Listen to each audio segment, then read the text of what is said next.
প্রিয় সাংবাদিকবৃন্দ, আপনাদের সবাইকে শুভেচ্ছা জানাচ্ছি। জুলাই সনদ চূড়ান্ত হওয়ার আগে নির্বাচনী রোডম্যাপ ঘোষণা করা সরকারের প্রতিশ্রুতি ভঙ্গের সামিল। জুলাই গণঅভ্যুত্থানের হাজারো শহীদের আত্মত্যাগের বিনিময়ে দায়িত্বপ্রাপ্ত অন্তর্বর্তীকালীন সরকারের কাছে জনগণের প্রত্যাশা ছিল বিচার ও সংস্কার। সেই লক্ষ্যে সরকার বিভিন্ন সংস্কার কমিশন গঠন করে, যেখানে অন্যান্য রাজনৈতিক দলগুলোর সাথে জাতীয় নাগরিক পার্টিও তাদের মতামত ব্যক্ত করে। এই সংস্কার কার্যক্রম চূড়ান্ত করার লক্ষ্যে ঐক্যমত কমিশন প্রণীত জুলাই সনদের খসড়া কিছুদিন আগে আমাদের কাছে এসে পৌঁছায় এবং এই বিষয়ে আমাদের মতামত তুলে ধরে তা কমিশনের কাছে জমা দিয়েছি। যদিও জুলাই সনদের খসড়া সনদ বাস্তবায়নের প্রক্রিয়া সম্পর্কে পরিষ্কার কোনো রোডম্যাপ না থাকায় আমাদের হতাশ করেছে। ইতিমধ্যে জুলাই সনদ বাস্তবায়নের জন্য ৬টি উপায় ঐক্যমত কমিশন বলেছে, যার মধ্যে আমরা গণপরিষদ নির্বাচন দাবি জানিয়েছি। অন্যান্য দলের প্রস্তাবে গণভোট ও সংবিধান সংস্কার সভাসহ বিভিন্ন প্রস্তাব রয়েছে। কোন প্রক্রিয়ায় বাস্তবায়ন করা হবে তার সাথে নির্বাচনী প্রস্তুতির সম্পর্ক রয়েছে। এই আলোচনা চলাকালেই মাননীয় প্রধান উপদেষ্টা একপাক্ষিকভাবে নির্বাচনের সময় ঘোষণা আমাদের হতবাক করলেও বৃহত্তর স্বার্থে আমরা তা মেনে নিয়েছিলাম। প্রধান উপদেষ্টার পক্ষ থেকে ঘোষণা দেওয়া হয়েছিল ২০২৬ সালের পবিত্র রমজান মাসের পূর্বে আগের সপ্তাহে নির্বাচনের আয়োজন করা যেতে পারে। দুটি শর্ত সাপেক্ষে প্রধান উপদেষ্টা এই ঘোষণা দিয়েছিলেন। তিনি বলেছিলেন, পর্যাপ্ত বিচার এবং সংস্কারের অগ্রগতি। আমরা আশা করেছিলাম এর নির্বাচনী রোডম্যাপ প্রকাশের পূর্বেই সরকার সংস্কার বিষয়ক পর্যাপ্ত অগ্রগতি রোডম্যাপ প্রকাশ করবে, কিন্তু আমরা হতাশার সাথে লক্ষ্য করছি অজানা কারণে ঐক্যমত কমিশনের পরবর্তী দফার বৈঠক পেছানো হয়েছে এবং এখনো জুলাই সনদের আইনি ভিত্তি দেওয়ার বিষয় নির্ধারণ করা হয়নি। জুলাই সনদ চূড়ান্ত না করে এবং জুলাই সনদ বাস্তবায়নের প্রক্রিয়া নিয়ে কোনো সিদ্ধান্তে উপনীত না হয়ে নির্বাচনের রোডম্যাপ ঘোষণা ঐক্যমত কমিশন এবং অন্তর্বর্তীকালীন সরকারের প্রতিশ্রুতি ভঙ্গের সামিল। আমরা মনে করি ফ্যাসিবাদী ব্যবস্থা থেকে রাষ্ট্রের গণতান্ত্রিক রূপান্তরের জন্য নির্বাচন আয়োজন প্রয়োজন। আমরা কোনোভাবে নির্বাচন বিরোধী নয়। সেদিক থেকে রোডম্যাপ ঘোষণাকে ইতিবাচক, তবে যত দ্রুত জুলাই সনদের আইনি ভিত্তি হবে তত দ্রুত নির্বাচনের দিকে যাওয়া যাবে। সনদ বাস্তবায়নের প্রক্রিয়া চূড়ান্ত না করে নির্বাচনের প্রস্তুতি গ্রহণ ভবিষ্যতে সংকট তৈরি করতে পারে, যার দায় সরকারকেই নিতে হবে। আমাদের লিখিত বক্তব্য এটুকুই ছিল। তবে এর পাশাপাশি আমরা বলতে চাই, আপনারা দেখেছেন যে গত ৮ই আগস্ট জাতীয় ঐক্যমত কমিশনের সহসভাপতি আলী রিয়াজ তিনি বলেছিলেন জুলাই সনদ বাস্তবায়নের রূপরেখা নিয়ে রাজনৈতিক দলগুলোর কাছ থেকে মতামত নেবেন। সেক্ষেত্রে বিভিন্ন দল মতামত দিয়েছিল। আমরা বলেছিলাম জুলাই সনদের আইনি ভিত্তির জন্য গণপরিষদের মাধ্যমে নতুন সংবিধান প্রণয়ন করতে হবে। একই সাথে অন্য রাজনৈতিক দলগুলো জুলাই সনদের আইনি ভিত্তির জন্য গণভোটের কথা এবং কেউ সংবিধান সভা নির্বাচনের কথা বলেছিলেন। তাহলে এই যে গণপরিষদ নির্বাচন কিংবা গণভোটের অন্যান্য দলের যে মতামত, সেই মতামতকে উপেক্ষা করে সরকারের প্রধান উপদেষ্টার দপ্তর থেকে নির্বাচন কমিশনকে শুধুমাত্র জাতীয় নির্বাচনের জন্য প্রস্তুতি গ্রহণ করতে বলা, আবার একই সাথে একটা আলোচনা চলমানের আয়োজন করা, তার মানে সরকার যেখানে সিদ্ধান্ত পূর্বেই নিয়ে ফেলেছে যে জাতীয় নির্বাচনের বিষয়ে তারা প্রস্তুতি গ্রহণ করছে, তাহলে এই যে রাজনৈতিক দলগুলোর সাথে গণপরিষদ নির্বাচন কিংবা গণভোট বা অন্যান্য বিষয়ে যে আলোচনা করবে আগামী সপ্তাহে বলা হয়েছিল, সে বিষয়টি আসলে পারস্পরিক সঙ্গতিপূর্ণ নয় এবং বিপরীত অবস্থান দেখা দেয়। ফলশ্রুতিতে আমরা মনে করি ঐক্যমত কমিশন জুলাই সনদ বাস্তবায়নের বিষয় আমাদের জাতীয় নাগরিক পার্টি থেকে আমরা বলেছিলাম আইনি ভিত্তি হিসাবে গণভোট এবং জুলাই সনদের পূর্ণাঙ্গ সাংবিধানিক ভিত্তির জন্য গণপরিষদ নির্বাচনের আয়োজন করে এটি একটি নতুন সংবিধানের দিকে বাংলাদেশের সমাধানের জন্য এগিয়ে যেতে হবে। আজকে যারা উপস্থিত হয়েছেন, আমাদের জুলাই সনদের বিষয়ে আমাদের অবস্থান এবং একই সাথে ইসি যে নির্বাচনী রোডম্যাপ ঘোষণা করছে সেই বিষয়ে আমাদের এই বক্তব্য। 29 আগস্ট থেকে শুরু করে 1 সেপ্টেম্বর পর্যন্ত গণপরিষদ নির্বাচন, নতুন সংবিধান, বিচার ও সংস্কারের দাবিতে উঠানে নতুন সংবিধান শীর্ষক কর্মসূচি ঘোষণা করা হচ্ছে। এই কর্মসূচির আওতায় 9টি বিভাগে বিভিন্ন জেলায় 27টি উপজেলায় উঠান বৈঠকের আয়োজন করা হবে এবং সাংগঠনিক সভার আয়োজন করা হবে। এই কর্মসূচির লক্ষ্য নতুন গণপরিষদ এবং সংবিধানের দাবিকে দেশের আপামর জনসাধারণের কাছে পৌঁছে দেওয়া এবং জুলাই গণঅভ্যুত্থানের যে আকাঙ্ক্ষা, সেই আকাঙ্ক্ষাকে বাস্তবের উদ্যানের মাধ্যম হিসেবে গণপরিষদ নির্বাচনের দাবিতে সারা দেশে আন্দোলন গড়ে তোলার পূর্ব প্রস্তুতি সম্পন্ন করা। আমরা আশা করি এই কর্মসূচির সফলতার মধ্য দিয়ে জুলাই গণঅভ্যুত্থানে জনগণের আকাঙ্ক্ষাকে ধারণ করা এবং সেই সংগ্রামকে এগিয়ে নিয়ে যাওয়ার পথে জাতীয় নাগরিক পার্টি দেশবাসীর সহযোগিতা এবং সমর্থন পাবে। এটা প্রাথমিক 27টি উপজেলা, প্রাথমিক দাবি। এটা প্রাথমিক পর্যায়ে 27টি উপজেলা, এটা ধারাবাহিকভাবে চলতে থাকবে এবং আমাদের লক্ষ্য হচ্ছে বাংলাদেশে 495টি যে উপজেলা রয়েছে সবগুলো উপজেলায় আমরা এই কর্মসূচি বাস্তবায়ন করবো ইনশাআল্লাহ। প্রাথমিক পর্যায়ে লাইভ কর্মসূচিটি হচ্ছে গণপরিষদ নির্বাচন, নতুন সংবিধান, বিচার ও সংস্কারের দাবিতে উঠানে নতুন সংবিধান কর্মসূচি। এই কর্মসূচির আওতায় উঠান বৈঠক এবং সারা দেশে প্রান্তিক পর্যায়ে, তৃণমূল পর্যায়ে এনসিপির নেতাকর্মীদের সাথে সাংগঠনিক সভা আয়োজন করা হবে।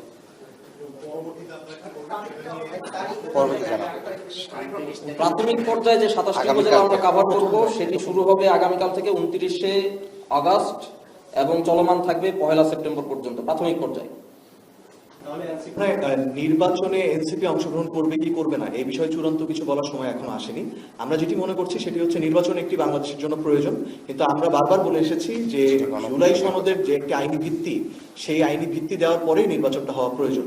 এখন এই রোডম্যাপ ঘোষিত হলো, কিন্তু জুলাই সনদের আইনি ভিত্তি দেওয়ার ক্ষেত্রে, বাস্তবায়ন করার ক্ষেত্রে পরবর্তীতে সেটা গণভোট হোক, সেটা গণপরিষদ নির্বাচন হোক, সংবিধান সংস্কার সভা হোক, এরকম বিভিন্ন প্রস্তাব বিভিন্ন দলের পক্ষ থেকে এসেছে।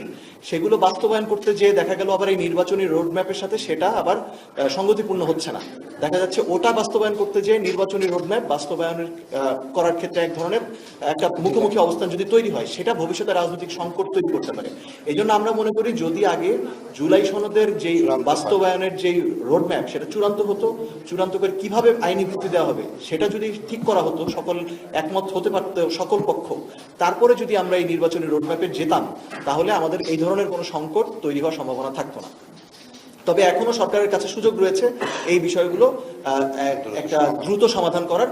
যদি আমরা দ্রুত আইনি ভিত্তির বিষয়টি সুরাহা করতে পারি, তাহলেই পুরো নির্বাচনী যাত্রাপথে পুরো দেশ চলে যেতে পারবে। এটা আমাদের হচ্ছে দলীয় কর্মসূচি। আমরা ইতিমধ্যেই আপনারা জানেন যে বাংলাদেশে জুলাই পদযাত্রার মধ্য দিয়ে আমরা প্রত্যেকটি জেলায় যাওয়ার চেষ্টা করেছি। সেখানে মানুষের যে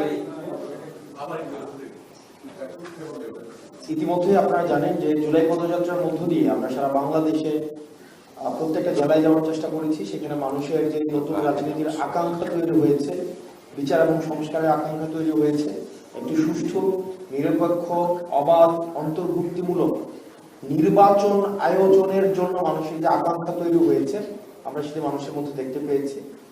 এখন আমরা উপজেলায় পর্যায়ে হচ্ছে আমরা আমাদের কার্যক্রম প্রসারিত করতে চাই এবং সেটির অংশ হিসেবে আমরা প্রাথমিকভাবে আমরা 27টি উপজেলা দিয়ে আমরা শুরু করছি প্রথম ধাপে, সেটি 1 তারিখ পর্যন্ত।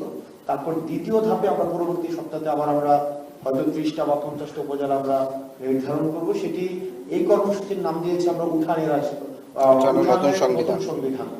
এই কর্মসূচির আওতায় অন্তর্ভুক্ত থাকবে আমাদের যেই নেতাকর্মীরা রয়েছে, আমাদের কমিটি যেই নেতাকর্মীরা রয়েছে, তাদের সাথে আমাদের সাংগঠনিক মিটিং, সাংগঠনিক রিপোর্ট প্রদান। দ্বিতীয়ত হচ্ছে আমাদের এই যে বিচার সংস্কার, নতুন সংবিধানের দাবি, আমাদের গণপরিষদের দাবি এবং গণপরিষদ এবং হচ্ছে সংসদ যে আগামী নির্বাচনে কিভাবে আমরা সংস্কার কার্যক্রম অন্তর্ভুক্ত করতে পারি, সেই বিষয়গুলো প্রান্তিক জনপদের সবাইকে পৌঁছে দেওয়ার অংশ হিসেবে প্রাথমিকভাবে আমরা এই 27টি উপজেলা নির্ধারণ করেছি এবং ধারাবাহিকভাবে আমরা 495টি উপজেলায় হচ্ছে আমাদের এই কর্মসূচিটি আমরা নিয়ে যাব। দেখুন, জাতীয় সনদ যেটি এখন প্রক্রিয়াধীন আছে, সেটিকে বাস্তবায়নের গ্যারান্টি যদি আমরা চাই, তাহলে অবশ্যই এটার আইনি ভিত্তি দিতে হবে। এর আগে আমরা দেখেছি 90-এর গণঅভ্যুত্থানের পরে 3 জোটের রূপরেখা নামে একটি সংস্কার প্রস্তাব বলতে পারেন বা দেশ গঠনের, রাষ্ট্র গঠনের একটি প্রস্তাবনা বলতে পারেন, সেটা তৈরি হয়েছিল, যেটার কিছুই মূলত বাস্তবায়ন হয়নি। এবং এই কারণে 90-এর গণঅভ্যুত্থানের পরে আরেকটা গণঅভ্যুত্থান আমাদের দেশের জনগণকে করতে হয়েছে। যাতে করে জাতীয় সনদের পরিণতি সেই 3 জোটের রূপরেখার মতন না হয়, সেটা নিশ্চিত করার জন্য আমরা জাতীয় সনদের আইনি ভিত্তি চেয়েছি। এবং যেহেতু জাতীয় সনদে যে সকল সংস্কার প্রস্তাব উল্লেখ করা হয়েছে, সেগুলোকে বাস্তবায়ন করতে গেলে সংবিধানের অনেক ধারাকেই আসলে পরিবর্তন পরিমার্জন করা লাগে। সেক্ষেত্রে স্বাভাবিকভাবেই সংবিধানের সাথে আইনি ভিত্তির প্রশ্নে জাতীয় সনদের সম্পর্কটা আপনাকে নির্ধারণ করতে হবে। এটা যদি না করা হয় তাহলে এই জাতীয় সনদের ডকুমেন্টের সাথে 3 জোটের রূপরেখার ডকুমেন্টের কোনো পার্থক্য থাকবে না। আমরা 24-এর গণ অভ্যুত্থানের এই রক্তক্ষয়ী জনগণের যে ত্যাগ, সেটা যাতে বৃথা না যায়, 90-এর গণ অভ্যুত্থানের মতো যাতে জনগণ প্রতারিত না হয়, সেই জন্য জুলাই সনদের আইনি ভিত্তির কথা বারবার বলছি। এবং এই জায়গা থেকে একটি ঐক্যমত্যের ভিত্তিতে গণপরিষদের মধ্য দিয়ে জুলাই সনদকে এবং নতুন সংবিধানের মধ্য দিয়ে এই সংস্কার প্রস্তাবগুলো বাস্তবায়নের কথা আমরা বলেছি। বীর মুক্তিযোদ্ধা হাফিজ সাহেব তিনি কিছু মন্তব্য করেছেন, তিনি একজন বীর মুক্তিযোদ্ধা, তার প্রতি আমাদের শ্রদ্ধা থাকবে, কিন্তু শ্রদ্ধাশীল থেকেও আমরা তার বক্তব্যের সাথে দ্বিমত পোষণ করতে চাই।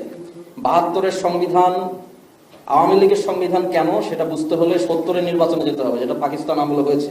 70-এর নির্বাচনে যারা নির্বাচিত হয়েছিলেন আওয়ামী লীগের পক্ষ থেকে, তারাই কিন্তু পরবর্তীতে গণপরিষদ করে বাংলাদেশের সংবিধান রচনা করেছেন। 70-এর নির্বাচন ছিল পাকিস্তানের একটা নির্বাচন, সেই নির্বাচনে ন্যাপ কিন্তু অংশগ্রহণ করে নাই, সেটা পাকিস্তানের যে পলিটিক্স সেটার উপর ভিত্তি করে। বাংলাদেশ যখন হয়ে গেছে তখন তো নতুন নির্বাচন করা উচিত ছিল। ন্যাপের লোকেরা কি মুক্তিযুদ্ধ করে নাই? অন্যান্য পার্টির লোকেরা কি মুক্তিযুদ্ধ করে নাই? তো এই মুক্তিযোদ্ধাদের এবং এদের সমর্থক যে জনগোষ্ঠী, তাদের প্রতিনিধিত্বের কোনো প্রকার উপায় না রেখে 70-এর পাকিস্তান আমলের নির্বাচনের থেকে যে প্রতিনিধিরা নির্বাচিত হয়েছেন তাদেরকে দিয়ে আপনি বাংলাদেশের সংবিধান লেখাচ্ছেন, যাদের কাজ ছিল পাকিস্তানের সংবিধান লেখা। এই বিষয়গুলো মৌলানা ভাসানী থেকে শুরু করে আমরা তখন দেখেছি জাসদ, ন্যাপ থেকে শুরু করে তৎকালীন মুক্তিযুদ্ধপন্থী অসংখ্য দল, আওয়ামী লীগ ছাড়া, সকলে 70-এর দশক থেকেই এই সকল প্রশ্ন উত্থাপন করে এসেছেন।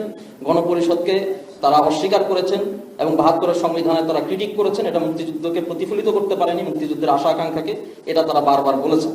সেই জায়গায় যারা আওয়ামী বিরোধী, ফ্যাসিবাদ বিরোধী মুক্তিযোদ্ধারা আছেন, তারা রয়েছেন বলে আমরা মনে করি, এবং তারা যদি তাদের অবস্থান পরিবর্তন করেন তাহলে তাদের সাথে আওয়ামী লীগের কোনো পার্থক্য থাকবে না। মুক্তিযুদ্ধকে একটা ব্যবসার মাধ্যমে পরিণত যে করেছিল আওয়ামী লীগ, সেই অবস্থানের সাথে তাদের পার্থক্য থাকবে না। তাই বিনীতভাবে তাদের অনুরোধ করছি, তারা মুক্তিযুদ্ধের আদর্শ এবং আকাঙ্ক্ষা যেটার সাথে আওয়ামী লীগ প্রতারণা করেছে, সেটি বাস্তবায়নের যে লড়াই 70-এর দশক থেকে শুরু হয়েছে, সেই লড়াইয়ের সাথে তারা থাকবেন।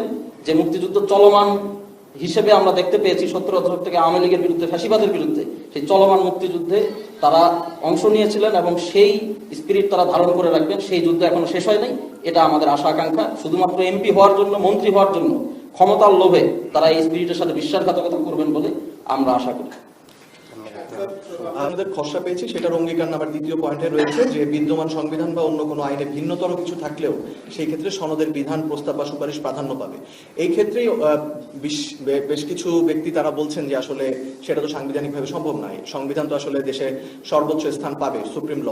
কিন্তু এক্ষেত্রে আপনাদের কাছে যদি একটু উদাহরণ দেই, এর পূর্বে যখন আমরা দেখেছি যে সামরিক শাসক এরশাদের আমলে হাইকোর্টের বেঞ্চগুলোকে বিকেন্দ্রীকরণ করে বিভিন্ন বিভাগে স্থাপন করার সময় যখন এই বিধানটি করা হয়েছিল, সেই সংবিধান সংস্কারটিকে এই বাংলাদেশের সুপ্রিম কোর্ট সেই সংবিধান সংস্কারটিকে অবৈধ বলে রায় দিয়েছিল, সংবিধানের মৌলিক কাঠামোর পরিপন্থী হয় দেখে। এই জুলাই সনদেও কিন্তু সকল দল হাইকোর্টের বেঞ্চগুলোকে ঢাকার বাইরে বিভিন্ন বিভাগীয় শহরে হাইকোর্টের বেঞ্চ স্থাপনের ব্যাপারে ঐকমত্যে পৌঁছেছে। এখন যেই বিষয়ে অতীতে এই সংবিধানের আওতায় বেসিক স্ট্রাকচার ডক্ট্রিনের কারণে অসাংবিধানিক বলে বাতিল করা হয়েছে যেসব সংশোধনীকে, সেই বিষয়গুলোকে আমরা আবার জুলাই সনদের ভিতরে অন্তর্ভুক্ত করেছি। এখন সেটা কিভাবে আপনার আইনিভাবে বা সাংবিধানিকভাবে এই বিষয়গুলো ভবিষ্যতে সংকট তৈরি করবে না, সেটার যদি বিকল্প কোনো উপায় অন্য কোনো ঐকমত্য কমিশন বা অন্য কোনো রাজনৈতিক দল দেখাতো তাহলেও আমরা বুঝতে পারতাম। কিন্তু আমরা তো দেখছি যে এই সাংবিধানিক কাঠামোর ভিতরে থেকে এই বিষয়গুলো বাস্তবায়ন করার ক্ষেত্রে বিভিন্ন রকম বাধা রয়েছে, এবং এই কারণে অত্যন্ত যৌক্তিকভাবেই সাংবিধানিক এবং আইনি ধারাবাহিকতার বিষয়গুলো মাথায় রেখেই এই সংকট ভবিষ্যতে এড়াতেই আমরা গণপরিষদ নির্বাচনের কথা বলছি। সেক্ষেত্রে যদি বেটার অল্টারনেটিভ কেউ দেখাতে পারতেন আইনিভাবে, সাংবিধানিকভাবে, সেটা আমরা বিবেচনা করতে রাজি আছি। কিন্তু এখন পর্যন্ত সেরকম কেউ কিছু করতে পারেনি, তাই আমরা মনে করি গণপরিষদ নির্বাচনই সমাধান। ধন্যবাদ।